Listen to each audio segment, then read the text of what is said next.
Salut et bienvenue sur votre chaîne TechWorld. Nous continuons avec notre playlist Symfony 6 et la partie événements. Nous avons présenté dans la précédente vidéo comment créer un événement qui finalement n'est qu'une classe qui va étendre la classe event et dans lequel on va injecter les informations qu'on veut passer à notre utilisateur, donc à la personne qui va écouter à cet événement-là. Donc on avait créé la classe addPersonEvent qui étendait la classe donc event. On lui avait donné un nom qui était son identifiant unique. Donc, pour chaque événement, on va avoir un identifiant unique qui est son nom. On l'a mis dans une constante parce qu'on n'utilise pas du hard-coded name. Donc, on ne code pas manuellement les noms. On les met toujours au niveau de constante pour pouvoir les utiliser là où on veut. Et finalement, on a demandé que lors de la construction de cet événement-là, il faudra nous passer la personne qui a été créée. Et nous avons mis un getter pour pouvoir récupérer cette personne-là lorsqu'on écoute sur l'événement. Donc, on a donc terminé cette partie événement. On va maintenant passer à l'Event Dispatcher. Donc, l'Event Dispatcher, il sert à quoi? En fait, il va nous permettre d'assurer ce qu'on appelle le découplage complet. Entre qui? Entre l'événement qui va être déclenché et la personne qui va écouter à l'événement. Donc, du coup, on va utiliser un intermédiaire qui va être le dispatcher et qui va être l'objet central de notre système de gestion d'événements. Donc, c'est lui qui va dispatcher l'événement et qui va dire, voilà, si je veux, lui qui va dispatcher l'événement. Donc, généralement, un seul objet est créé et il va maintenir ce qu'on appelle un registre des écouteurs. Donc, il va savoir qui écoute quoi pour pouvoir gérer tout ce système-là.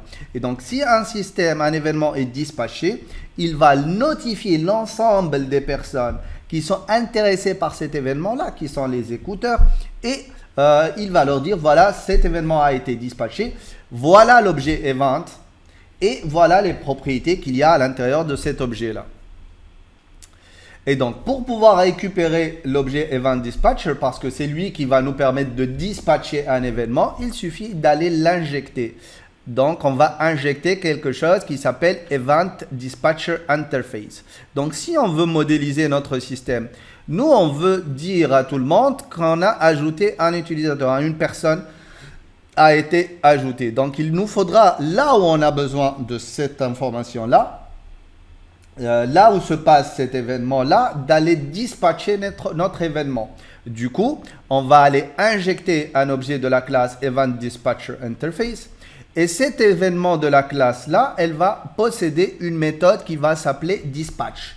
Va dispatcher cet événement-là. Et du coup, elle aura besoin de quoi? De l'objet qui correspond à quoi? De l'événement qu'on va aller dispatcher. Et cet événement, lorsqu'on va le créer, on va le remplir avec les informations nécessaires. D'accord? Et de l'autre côté, on aura besoin comme deuxième paramètre de l'identifiant de cet événement-là qu'on a déjà caché au niveau de notre classe et qu'on peut aller récupérer directement. Donc, on va essayer de faire ça. Donc, on va aller au niveau de notre person controller. Donc, je vais juste fermer toutes ces pages-là pour avoir quelque chose de plus simple à voir. Tac, et le helpers, on n'en a pas besoin pour le moment. Et on va aller au niveau de notre contrôleur dans la classe qui va contenir l'événement qu'on veut aller dispatcher à tout le monde. Et ici, voilà. Au niveau de la fonction edit, lorsqu'on va avoir un nouvel objet, donc new, ici, on va faire quoi? Donc ici, il faudra attendre à ce niveau-là. Et donc du coup, je vais récupérer ça. Hop. Et juste après le flash, je vais tester. Si c'est un nouvel objet, c'est là que je vais aller ajouter cette information-là. C'est uniquement lorsque je vais ajouter un objet. Donc du coup, ici, qu'est-ce que je devrais faire? Je devrais déjà injecter mon dispatcher. Donc il faut que j'injecte un objet de la classe Event Dispatcher Interface. Donc je vais venir ici. Si on veut l'utiliser dans toute notre classe, on va l'injecter au niveau du constructeur. Donc ici, au niveau de notre constructeur, donc pour avoir un code un peu plus propre, hop, virgule, et ici, on va avoir un private event dispatcher interface. Ensuite, on va l'appeler dispatcher. Voilà, dispatcher. Et on a notre propriété variable dispatcher qui va être visible pour tout le monde. Ensuite, qu'est-ce qu'on devrait faire? La deuxième étape, ça va être de dispatcher quoi? Il nous faut dispatcher l'événement. Du coup, pour dispatcher l'événement, il faut le créer. Il faut créer l'événement qu'on va aller dispatcher. Donc ici, je vais venir là et lui dire donc $add person event. Ça va être un new quoi? On va instancier un add person event, la classe qu'on a générée. Cette classe-là, elle s'attend à récupérer quoi en paramètre? Une personne. Du coup, je vais lui passer la personne que je viens de créer. Et c'est tout. Donc là, on a fait quoi? On a créé notre événement. Événement. Voilà.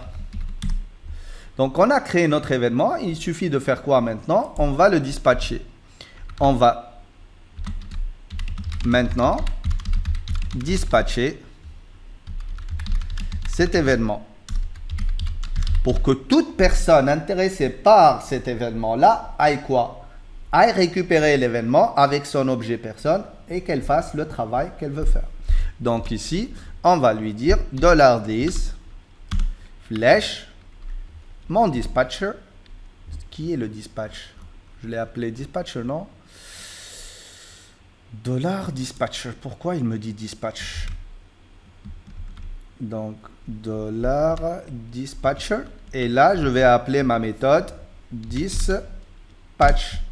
Et si on regarde le corps de la méthode dispatch, elle prend en paramètre quoi? Un objet de type event et le string qui correspond à quoi? Donc ici, l'objet event, c'est the events to pass to the event handler listener, l'événement qu'on va passer. Et le event name, c'est quoi? C'est le nom de l'événement à dispatcher. D'accord? Et si il n'est pas supplié, the class of the event should be used instead. Donc ici, je vais lui passer quoi? Notre $add person event, l'événement qu'on vient de créer. Et ici, je vais lui dire, va me chercher ma méthode add person event et le add person event qui est le nom de l'identifiant de cette classe-là. Et voilà, donc on a terminé avec ça. On a injecté notre dispatcher et à travers sa méthode dispatch, on a fait quoi? On a dispatché l'information. On a dit à toute personne qui est intéressée par cet événement-là, écoutez, il y a un événement qui est le add event, person event qui a été déclenché et il va contenir l'objet personne qu'on vient de générer. Donc maintenant, qu'est-ce qu'on a fait? On a terminé cette deuxième étape qui est d'aller dispatcher cette information à tout le monde. Maintenant, qu'est-ce qu'il nous reste à faire dans ce process-là? C'est d'aller créer en fait nos écouteurs d'événements et de faire la configuration nécessaire pour dire voilà, cette méthode-là, elle écoute cet événement-là. D'accord? Ça, on va le voir dans la prochaine vidéo. À la prochaine!